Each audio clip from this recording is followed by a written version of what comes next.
हाय दोस्तों, आपका स्वागत है हमारे यूट्यूब चैनल पर। आज हम जो आरसीसी का पहला जो चैप्टर था इंट्रोडक्शन, उसमें आपको हम बताए थे कि जो प्रेवली सीमेंट यहाँ से हम merit and demerit of RCC मतलब प्रेवली सीमेंट कंक्रीट के गुण दोष के बारे में आपको हम बताए थे। अगले जो लेक्चर हो चुका है एक, उसमें पहले लेक्चर में आपको हम बताए थे कि कंक्रीट के क्या गुण होते हैं और उसके और गुण भी बताए थे, दोष भी बताए थे। यहाँ लग का आपको हमने इसके मरम्मत तक का जो मतलब इसका दोष है कंक्रीट का, यहाँ तक आपको बता दिए थे, जो पहले लेक्चर में आपको हमने बता दिया। अब इसके बाद जो हमारा ये दूसरा लेक्चर है, आज हम इस दूसरे वाले लेक्चर में हम आपको प्रेवलन स्टील का आकार किस प्रकार होता है, तो उसके बारे में अब चर्चा करेंगे इस दूसरे वाले लेक्चर में। तो प्रेवलन स्टील का आकार, तो ये किस प्रकार मतलब इसे कैसे है, मतलब ये स्टील क्या है इसको जानते हैं। स्टील की पत्ती आर या एंगल पर गोल छड़ की तुलना में अभिलाग बॉन्ड कम बनता है, इसलिए सीमेंट कंक्रीट में प्रेवलन के लिए गोलाकार छड़ प्रयोग करते हैं। मतलब क्या है समझते हैं इसको। स्टील की जो पत्ती है आर एंगल पर, अगर हम स्टील की अगर हम पत्ती प्रयोग करते हैं या कोई किसी एंगल पर वो पत्ती को हम मोड़ के कंक्रीट में प्रयोग करेंगे, तो जो उसमें कंक्रीट और पत्ती का बीच का बॉन्ड अभिलाग है वो अच्छा नहीं बनता। जबकि वही स्टील की अगर वो राउंड मतलब गोल आकार की छड़ है, तो उसमें सीमेंट कंक्रीट मतलब आरसीसी और छड़ का जो बॉन्ड बनेगा वो अच्छा बनता है। तो इसमें यही बताइए, इसलिए तो सीमेंट कंक्रीट में प्रेवलन के लिए गोलाकार छड़ प्रयोग करते हैं। जो ये आप इसका जो आकार हमें सबसे जो प्रेवलन स्टील का आकार है, तो हमें स्टील की पत्ती या एंगल जब वो एंगल में मोड़ेंगे तो वो हमें नहीं वो यूज करेंगे। हमें को कौन सी ज़्यादातर यूज होती है, गोलाकार छड़, गोल छड़ या फिर गोलाकार जो छड़ होती है, क्योंकि उसमें अभिलाग अच्छा होता है, इसलिए इसका यूज सबसे ज़्यादा होता है। जो हमें ये कितने माप की होती है जो मार्केट में उपलब्ध है, हमें कि कितने माप की इसकी छड़ के माप कि इतने माप के हम यूज करते हैं। तो गोलाकार छड़ें निम्न व्यास की होती है, उनका डायामीटर से हमें पता कर होता है कि ये 6 mm या 8 mm डाया की है या 10 mm। तो हमारे पास इसके कई प्रकार हैं। जो हम जैसे एक पहला है हमारा 6 mm, तो हमारी गोलाकार छड़ मतलब छड़ की हमारी जिसका छड़ का डायामीटर 6 mm है, तो ये 6 mm की छड़ का प्रयोग आती है मार्केट में। ये सब जो है ये हमें मार्केट में उपलब्ध होती हैं। और जब हम जाएंगे तो 6 mm की छड़ मांगे तो वो 6 mm की दिखाएगा। जैसे जिसमें 6 mm हो गई, एक 8 mm, 10 mm, 12 mm, 14 mm, 16 mm, 18 mm, 20 mm, 22 mm, 25 mm, यहाँ 28 mm और 30 mm, 32 mm, 36 mm, 40 mm और 45 हुआ 50, सभी ये जो है ना हमने mm कहा, ये सब mm में है। तो इस आकार की इतने आकार की मतलब मार्केट में हमें उपलब्ध हैं इन व्यासों की। मतलब जैसे 50 mm व्यास की हमें छड़ चाहिए तो 50 mm छड़ की मार्केट में हमें उपलब्ध है। और जो ज़्यादातर इतने में पूरी छड़ों को ज़्यादातर यूज नहीं होता है, वो जो हमें संरचना है उनके अनुसार यूज करना पड़ता है कि हम संरचना किस प्रकार की बनाते हैं, तो उसी प्रकार से हम इनका डिसाइड करते हैं कि हाँ हमें अगर भारी संरचना बनाना है तो हमें सोचेंगे कि 50 mm छड़ का यूज कर लें या 32 mm या 45 mm। जैसे हम हल्के कार्यों के लिए 6 mm की भी यूज कर सकते हैं, 8 mm की, लेकिन ज़्यादातर यूज जैसे छत हो गई, उनमें छत ढालने में जो घरों की छत होती है उसमें 12 mm या 14 mm का ही ज़्यादातर यूज होता है, इसलिए ज़्यादातर ये वाली 12 mm 14 mm का यूज करते हैं। और इसको मतलब एक 3 से 4 का जो होता है एक सूत होता है। मतलब यहाँ गांव देहात में कहते हैं कि एक सूत मतलब जो 3 से 4 का एक सूत होता है, कि कहते हैं कि 3 की सर एक सूत दे, तो तीन सूत का मतलब है कि हमें 12 की सरिया चाहिए। ये इसका मतलब है। तीन से 4 का एक सूत होता है। बाजार में जो बाजार में प्रबलन छड़ों की अधिकतम लंबाई 13 मीटर उपलब्ध है। मतलब जो छड़ की लंबाई है हमें 13 मीटर तक का अधिकतम है, कि मतलब हमें मार्केट में अगर हम खरीदना चाहेंगे तो हमें 13 मीटर तक लंबी ही छड़ मिलेगी। इससे अधिक लंबी मार्केट में छड़ नहीं उपलब्ध होती है। और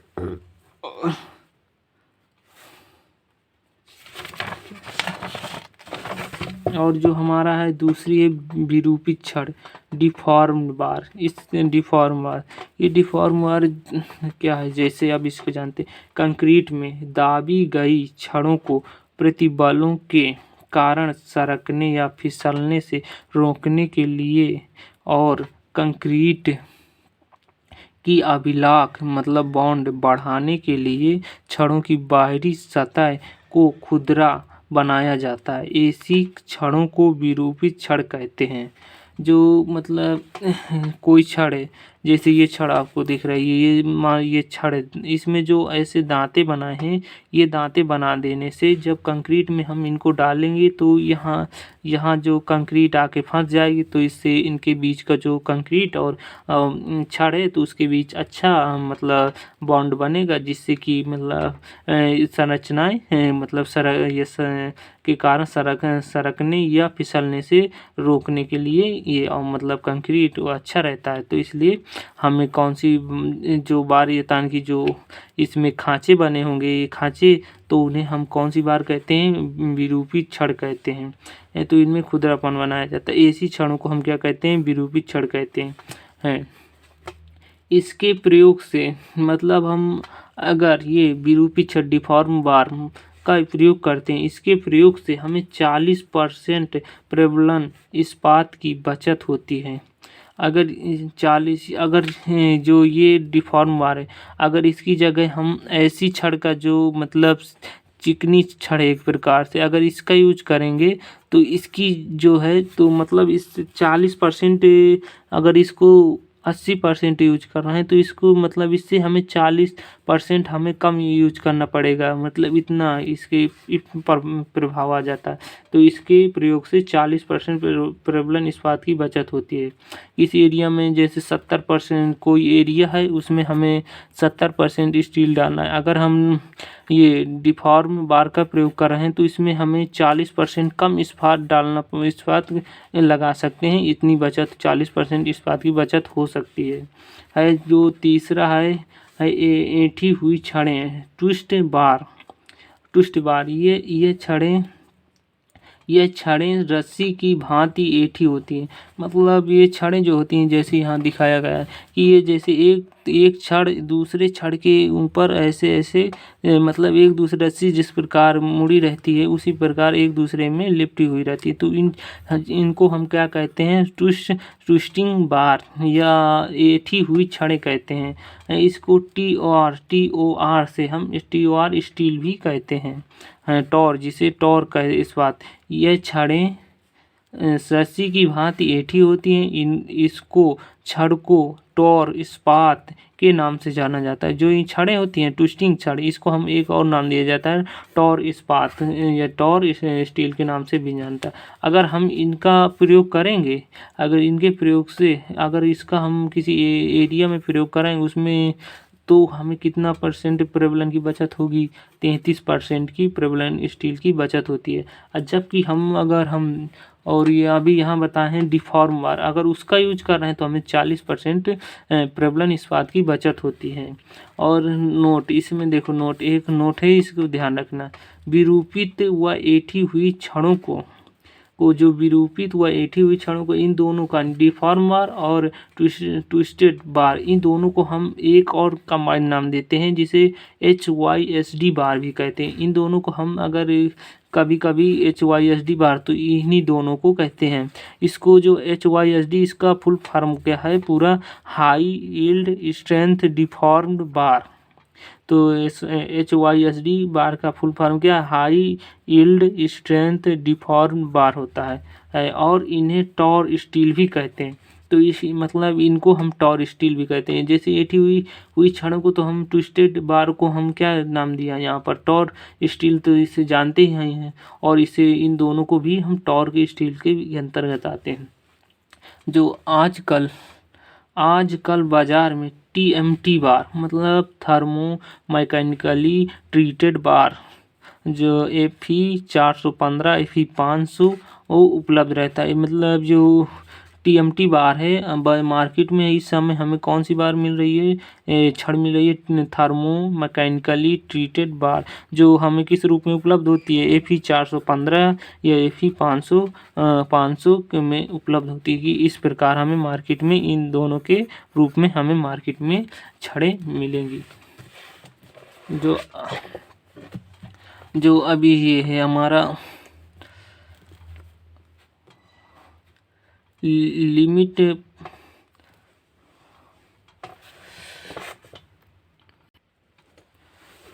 दोस्तों जब हम जो हमारे पास मतलब हाई यील्ड स्टील बार है, HYSD बार है, तो हम इनको बीच में नहीं स्ट्रेस और स्ट्रेन के बीच में जो हम कर्व खींचते हैं, तो इनके क्या मतलब कि किस तरह व्यवहार करते हैं इसमें HYSD बार, इसके बारे में कि कितने लोड में जाकर ये फेल होगा, इसमें इस कर्व से हम जानेंगे। जैसे कंक्रीट है, ये कितने में विफल होगा।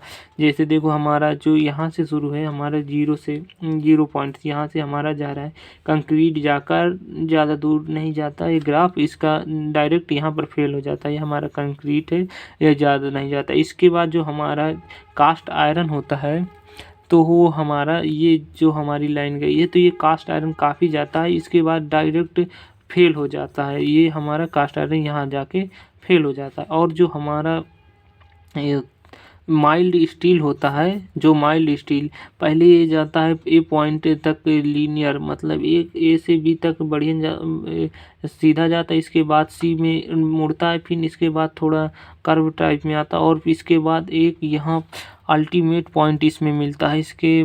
इसके बाद ये अपन यहाँ आकर फेल हो जाता है, लास्ट में ये अपन माइल्ड स्टील फेल हो जाता है। जो हमारा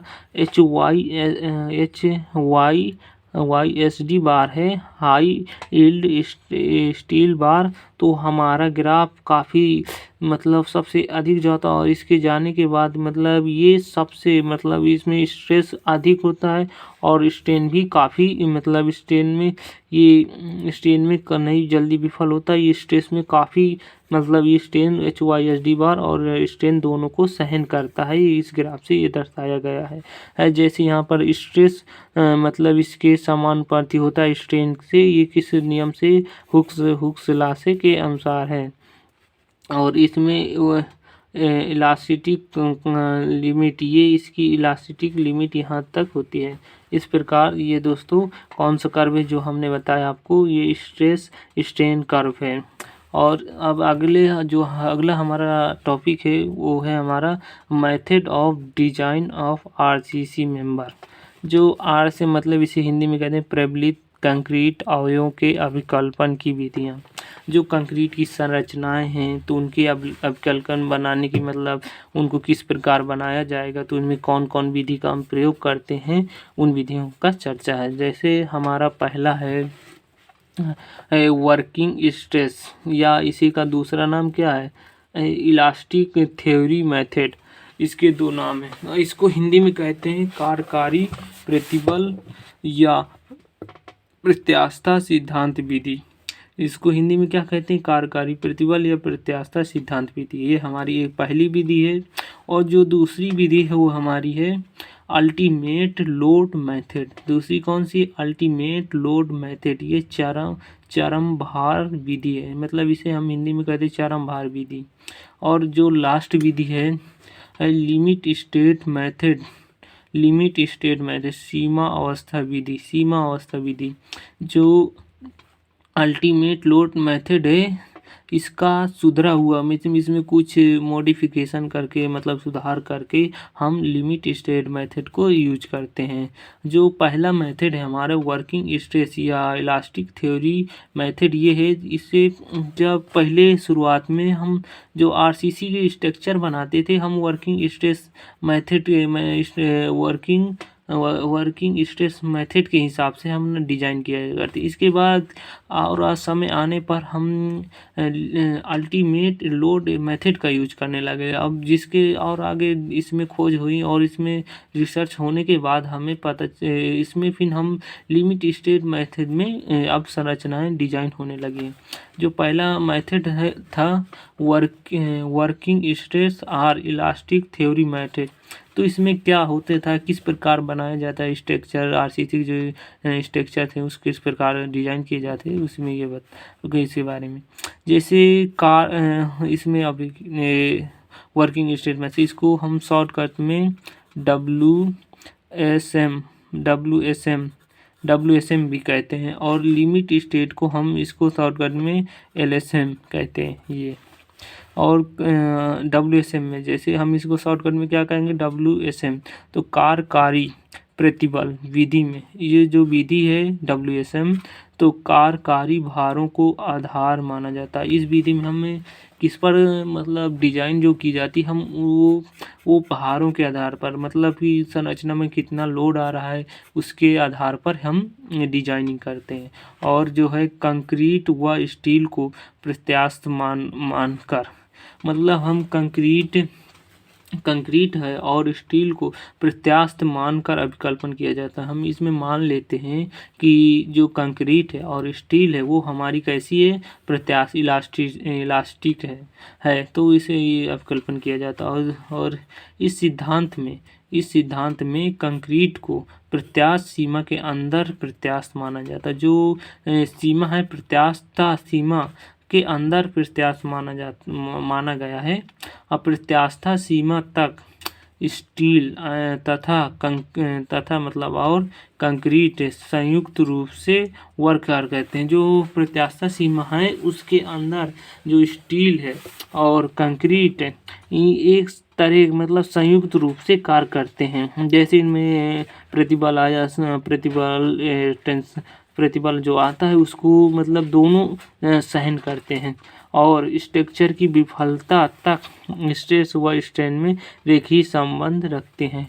वही जो अभी बताया कि दोनों को सहन करते हैं मतलब सीधी रेखा जैसे प्रतिबल की ग्राफ ऐसे जाएगा तो इनके रेखीय संबंध रहेगा। जहां अब इसके बाद विफल हो जाएगा दोनों मतलब स्ट्रेस में भी सहन करेगा और स्ट्रेन को भी दोनों को सहन करेगा, रेखीय संबंध रहता है। अब यह हुक्स लॉ का पालन करता है। ये जो वर्किंग WSM मेथड है ये किस नियम का मतलब हुक्स लॉ नियम का पालन करता है कि ये हुक्स नियम का और जो हमारा प्रतिबलों के सरल रेखीय वितरण के कारण इस विधि में गणनाएं काफ़ी सरल हो जाती हैं। मतलब प्रतिबलों के सरल रेखीय मतलब ये जो ग्राफ है स्ट्रेस और स्ट्रेन का जो ग्राफ हमें प्राप्त होता है तो इसमें एक रेखीय ग्राफ प्राप्त होता है। तो जो इसमें गणनाएं होती हैं मतलब प्रतिबलों के जो सरल रेखीय वितरण के कारण इस विधि में जो गणनाएं काफ़ी सरल हो जाती हैं ये होता है। कार्यकारी प्रतिबल विधि में मतलब WSM में कार्यकारी भारों की गणना में सहयोगी पदार्थों के गुणों में भिन्नता को दृष्टि में रखकर पर्याप्त सुरक्षा गुणांक जिसको इंग्लिश में कहते हैं फैक्टर ऑफ सेफ्टी। जैसे कार्यकारी प्रतिबल विधि में कार्यकारी भारों की गणना में सहयोगी पदार्थ जो उसमें जो पदार्थ प्रयोग करेंगे तो मतलब यूज होंगे तो उनके गुणों में भिन्नता तो होगी ही कि कौन सा पदार्थ उसकी तो दृष्टि में रखकर पर्याप्त उनमें क्या लगाते हैं सुरक्षा गुणांक जिसे इंग्लिश में कहते हैं फैक्टर ऑफ सेफ्टी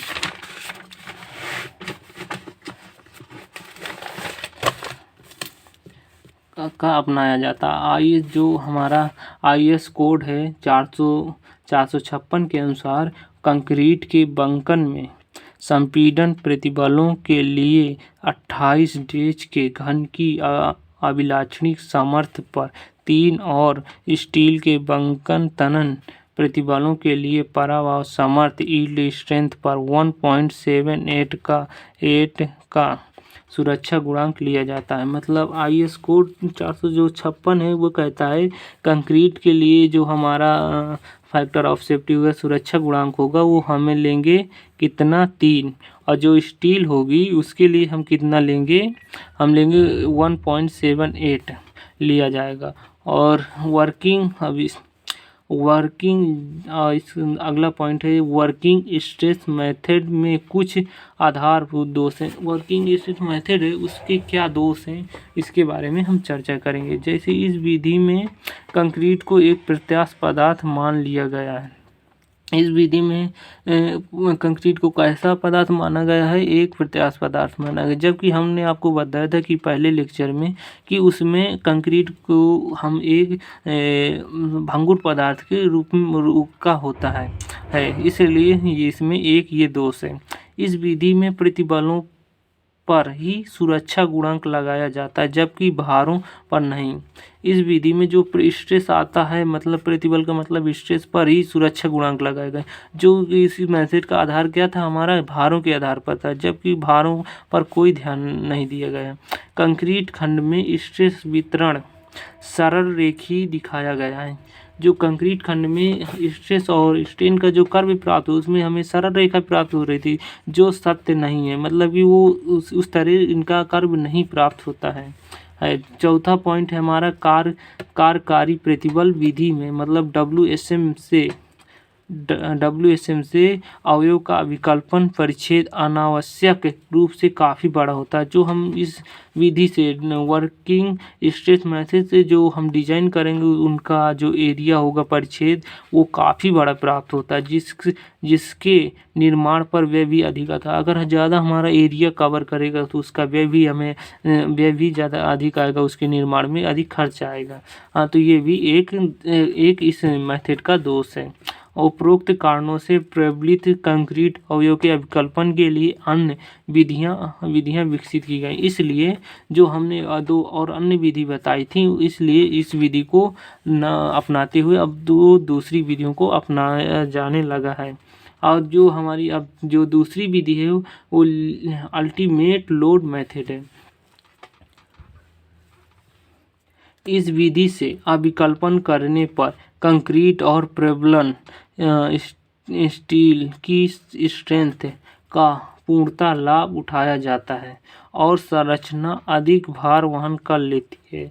चरम भार सिद्धांत पर प्रतिबल कंक्रीट अवयवों का अभिकल्पन करने के लिए चरम भार अल्टीमेट आर या कोलैप्स लोड पर विचार किया जाता है। मतलब कि इस विधि से अभिकल्पन करने पर कंक्रीट और प्रबलन स्टील की स्ट्रेंथ का पूर्णतः, मतलब उसकी लास्ट लिमिट कितना वो सहन मतलब स्टील है कंक्रीट और प्रबलन पूरी उसकी लास्ट स्ट्रेंथ तक इसको यूज किया जा सकता है इस मेथड में। और संरचना अधिक भार वहन, और इससे हमारे इस मेथड में क्या है कि ये जो संरचना बनाएंगे वो अधिक भार को वहन कर सकती है। क्या कर सकते, अधिक भार को वहन कर सकती है। चरम भार सिद्धांत पर जो चरम भार सिद्धांत पर प्रतिबल कंक्रीट अवयव का विकल्पन करने के लिए जो हमारा ये मेथड है चरम भार सिद्धांत के लिए चरम भार पर विचार किया जाता है। चरम कितना भार आ रहा है, चरम कितना हम अधिकतम लोड दे सकते हैं, इस मेथड में विचार किया जाता है। उसमें जो वर्किंग स्ट्रेस मेथड उसमें खाली लोड पर विचार किया जाता है, कितना नहीं, इसमें लास्ट लिमिट तक हम कितना भार दे सकते हैं इस पर विचार किया जाता है। संरचना पर पड़ने वाले अधिकतम संभावित भार को लोड फैक्टर से गुणा करके अल्टीमेट लोड निर्धारित किया जाता है। अब इस जो संरचना पर भार आता है तो उसमें जो लोड आता है उस भार को लोड फैक्टर से में सुरक्षा गुणांक लगाते, इसमें लोड फैक्टर से गुणा करके अल्टीमेट लोड निर्धारित किया जाता है और इसी भार के लिए डिजाइन किया जाता है। तो इसमें लोड फैक्टर लगा दिया जाएगा कितना उसमें जो उस संरचना में लोड आ रहा है, उसमें लोड फैक्टर लगाने के बाद अल्टीमेट लोड में निर्धारित कर देंगे और उसी के आधार पर हम स्ट्रक्चर की डिजाइनिंग करेंगे। और जो लोड फैक्टर इसको हिंदी में कहते हैं भार गुणक है। जैसे कोलैप्स लोड कितने में वो संरचना फेल हो रही है वो रख देंगे, और इसके बाद वर्किंग लोड हम कितना लोड लगा रहे हैं वो रखेंगे। ये तो जो हमारा लोड फैक्टर यहाँ से निकल आएगा। और जो अल्टीमेट लोड मेथड में जो हम इसको ULM भी इस मेथड को शॉर्टकट में ULM भी कह सकते हैं। तो वर्किंग स्ट्रेस मेथड की तुलना में जो हमारा WSM मेथड है की तुलना में 40% तक प्रबलन इस्पात की बचत होती है। अगर हम WSM मेथड की जगह हम ULM मतलब अल्टीमेट लोड मेथड का में डिजाइन करेंगे तो उससे हमें संरचना उसके जो तो हमें कितना प्रबलन इस्पात की बचत होगी 40%। अगर वही WSM से करेंगे तो हमें 40% की नहीं बचत होगी। अगर हम वही उसी डिजाइन को हम ULM मेथड से करेंगे तो हमें कितना परसेंट इस्पात की बचत होगी 40% की बचत होगी। अल्टीमेट लोड मेथड में भार गुणांक लोड फैक्टर सुरक्षा गुणांक फैक्टर ऑफ सेफ्टी में अधिक महत्व रखता है। अल्टीमेट लोड मेथड में भार गुणांक सुरक्षा गुणांक में अधिक महत्व रखता है। अब जो हमारा ULM मेथड के जो दोष हैं मतलब कि अल्टीमेट लोड मेथड के दोष क्या हैं। अब इसके भी कुछ दोष होंगे इस मेथड जो है। तो इसके बाद जो हमारा LSM मेथड आता है, इसके बाद हमारा जो LSM मेथड आएगा इसमें जो दोष हैं उसी को दूर करने के लिए हम कौन सा मेथड का यूज करेंगे LSM मेथड। तो इसके पहले अल्टीमेट लोड मेथड के दोष देखते हैं क्या है। चरम भार विधि में प्रतिबल कंक्रीट अवयव का खंड माप काफ़ी छोटा आता है। मतलब इसका जो हम इससे अल्टीमेट लोड मेथड से डिजाइन करेंगे तो इसका जो हमें खंड मतलब खंड माप होगी तो काफ़ी छोटी होगी। और जबकि जब हम WSM से कर रहे थे तो उसमें हमें काफ़ी जैसे इसमें हमारा ये मतलब खंड इतना प्राप्त हो रहा था तो WSM में काफ़ी बड़ा हमें प्राप्त हो रहा था। तो एक ये हमारा दोष है कि इसमें बहुत ही छोटा प्राप्त हो रहा है। और अल्टीमेट लोड मेथड में धरणों के कार्तन मतलब शियर व अभिलॉग बॉन्ड संबंधी सही जानकारी उपलब्ध नहीं है। मतलब अल्टीमेट लोड में धरणों के शियर व शियर हो गया धरणों धरणों का मतलब है बीम। तो बीम के कार्तन शियर जो आएगा इसमें शियर है और अभिलॉग बॉन्ड इससे संबंधित हमें कोई जानकारी नहीं मिलती है। इसलिए जांच प्रत्यास्थ सिद्धांत के आधार पर की जाती है। तो इसकी जो जांच है उपलब्ध नहीं, इसलिए यह जांच किस आधार पर क्या प्रत्यास्थ सिद्धांत के आधार पर की जाती है। इस विधि में कंक्रीट के संकुचन और दरारों पर भी कोई विचार नहीं किया जाता है। जो जैसे कंक्रीट है हमारी कंक्रीट का कोई स्ट्रक्चर है जैसे ये कोई बीम है हमारे पास, तो यहाँ पर जो दरारें आ गई तो इन पर कोई विचार नहीं किया गया है इस मेथड में कि दरार के इनको कैसे भरा जाए। इसके बारे में कोई इस डिजाइन करते समय कोई नहीं किया गया। इसलिए ये मेथड को छोड़कर अब हम LSM जिसे कहते हैं लिमिट स्टेट मेथड का यूज करने लगे हैं। जैसे इसमें क्या है इसमें हमारा ये क्या है तो इसको हम हिंदी में क्या कहते हैं सीमांत अवस्था विधि या सीमांत अवस्था विधि जिसे हम शॉर्टकट में क्या कहते हैं LSM। तो LSM एक तर्क संगत विधि है। मतलब इस तर्क संगत विधि इसमें बहुत मतलब इन दोनों को मेथड को छोड़ने का मतलब ये एक अच्छी विधि है जो इसको अपनाया गया जो चरम भार विधि का सुधरा रूप है। ये किसका है सुधरा रूप? अल्टीमेट लोड मेथड का सुधरा हुआ रूप है। और यह विधि सुघट्ट अभिकल्पन पर आधारित है। मतलब ये विधि किस पर आधारित है हमारी? ये सुघट्ट अभिकल्पन पर। किस पे? सुघट्ट अभिकल्पन पर आधारित है।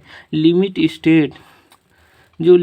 स्टेट मेथड में संरचना की चरम सामर्थ्य के साथ साथ इसकी सेवा योग्यता व टिकाऊपन पर भी विचार किया जाता है। ये जो हम डिजाइन करेंगे एलएसएम मेथड से, तो उसमें हम संरचना जो डिजाइन करेंगे तो उसके हम क्या क्या सेवा योग्य देखेंगे कि कितने दिन तक चलता है, और टिकाऊ कितना टिकाऊ है, जितने समय के लिए डिजाइन किया, क्या उस समय तक ये संरचना सही रहती है कि नहीं, इसको पूरा कैलकुलेशन किया जाता है इस मेथड में। लिमिट स्टेट मेथड में मुख्यतया दो सीमाओं पर विचार किया जाता है। जो एलएसएम मेथड, इसमें दो सीमाओं पर विचार किया जाता है। भारतीय मानक ब्यूरो मतलब भारतीय इंडियन स्टैंडर्ड ने IS कोड 456/2000 कोड में इसी अभिकल्पन विधि पर अधिक बल दिया। मतलब वो जो हम डिजाइन ये एलएसएम मेथड डिजाइन करेंगे, तो वो जो हमारी इंडियन स्टैंडर्ड कोड है, तो हमें कहता है कि ये जो कोड हम आपको दे रहे हैं IS 456/2000 कोड, इसके अनुसार आप अभिकल्पन जो संरचनाएं बनाइए, आप इसके अनुसार बनाइए, जो इसके अनुसार जो आपको दिशा निर्देश दिए गए इसी के अनुसार आपको डिजाइन करना है, और इसी पर बल दिया गया है। क्योंकि ये विधि अन्य दो विधि पढ़ी गई हैं उनसे ये ज़्यादा अच्छी है, और इससे हमें संरचना काफ़ी लंबी मतलब इसकी आयु काफ़ी अधिक होती है। सीमांत अवस्था विधि की मुख्य सीमाएं निम्न है कि इसकी सीमाएं क्या हैं। निपात की सीमांत अवस्था लिमिट स्टेट ऑफ कोलैप्स है। ये कोलैप्स किस प्रकार करेगी, मतलब विफल कैसे होगी, इसके बारे में बताएगा। यह सीमांत अवस्था संरचना की सामर्थ्य पर विचार करती है। जो सीमांत की कितनी सामर्थ्य है इसकी, जब संरचना कोलैप्स होती है, मतलब ध्वस्त होती है तो इसे चरम अवस्था कहते हैं। जब उसमें इतना लोड आ जाए कि अल्टीमेट स्टेट पर पहुंच जाए, तो उसके बाद चरम अवस्था में पहुंच गई, तो वो संरचना कैसे विफल हो जाएगी। इस सीमांत अवस्था में अवयव की निम्न निपात बातों को ध्यान में रखा जाता है। इसमें क्या रखे, जो हमारी इस सीमांत अवस्था लिमिट स्टेट मेथड में, तो अवयव की निपात निपात बातों को ध्यान में रखा जाता है। इसमें जो निम्न बातें हैं, जैसे क्या है, ये अनमन, तो इसको इंग्लिश में क्या कहते हैं, फ्लेक्सुरल, और दूसरा है हमारा कार्तन, शियर, अभिलाग, बॉन्ड, और मरोड़, टॉर्जन और संपीडन व कंप्रेशन। इस 5 अवयवों पर हमें जब डिजाइन करेंगे एलएसएम मेथड से किसी स्ट्रक्चर का, तो हमें इन अवयवों का इन पर ध्यान देना होगा कि ये हमारे इन पर कैसे उस संरचना पर इफेक्ट डाल रहे हैं। और जो हमारी है दूसरा है सेवा योग्यता की सीमांत अवस्था लिमिट स्टेट ऑफ सर्विसिबिलिटी। यह वह अवस्था है जब अत्यधिक विकृति के कारण संरचना सेवा योग्य न रहे। इस सीमांत अवस्था में खंड के किन अवयवों को ध्यान में रखना है, ये जैसे डिफ्लेक्शन हो गया, क्रैकिंग मतलब दरारें आना, वाइब्रेशन कंपन उत्पन्न होना पर विचार किया जाता है। यह मतलब सेवा योग्यता की सीमांत अवस्था, मतलब ये वह अवस्था है जब संरचना का हम डिजाइन करेंगे, तो डिजाइन करने में जब अत्यधिक विकृति, मतलब वो काफ़ी पुरानी हो, जब उसमें लोड आएगा काफ़ी अधिक, तो उसमें मतलब डिफॉर्मेशन होगी, तो उसमें जो संरचना बनेगी आरसीसी की, तो उसमें दरारें भी पड़ जाएंगी। दरारें के साथ वो वाइब्रेशन भी आएंगे। जैसे कोई बगल रोड है किनारे पर, उसमें यातायात के कारण दरारें वाइब्रेशन भी उत्पन्न हो जाते हैं, और डिफ्लेक्शन उसके जो संरचना है उसमें परिवर्तन हो जाता है। जैसे कोई दीवार में फट गई दीवार, तो इसमें डिफ्लेक्शन आ जाता है। तो इस अत्यधिक विकृति के कारण संरचना सहयोग न रहेगी, इससे तो उसमें रहेंगे तो खतरा हो सकता है। इसलिए इस पॉइंट आएगा, तो इस सीमांत अवस्था में खंड के इन चीज़ों का अध्ययन हमें करना जरूरी है कि डिफ्लेक्शन, क्रैकिंग, वाइब्रेशन पर विचार किया जाता है। है। जबकि हमने आपको निपात की सीमावस्था में हमें किन किन चीज़ों का अनमन फ्लेक्सुरल जिसे इंग्लिश में कहते हैं कार्तन, शियर, अभिलाक बॉन्ड जिसे अभिलाक बॉन्ड और मरोड़ और संपीड़न, इन चीज़ों का ध्यान रखना है। अब जब हम डिजाइन करेंगे लिमिट स्टेट से तो हम इन चीज़ों पर ध्यान देना है कि ये कैसे उस स्ट्रक्चर में प्रभाव डाल रहे हैं। दोस्तों इस प्रकार हमारा आरसीसी का जो पहला चैप्टर था इंट्रोडक्शन, तो इंट्रोडक्शन पहला चैप्टर आज हमारा समाप्त हुआ। इसके बाद हमारा दूसरा चैप्टर शुरू करेंगे।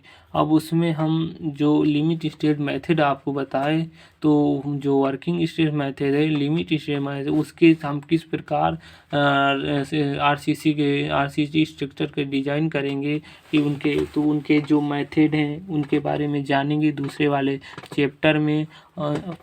और इसके बाद फिर हम वर्किंग स्टेट से पहले जानेंगे, इसके बाद हम इसके बाद फिर हम उस एलएसएम से जानेंगे, और इसके बाद जो तीनों डिजाइन के मेथड उनसे करेंगे और उनके न्यूमेरिकल को सॉल्व करेंगे। कि अगर दोस्तों धन्यवाद।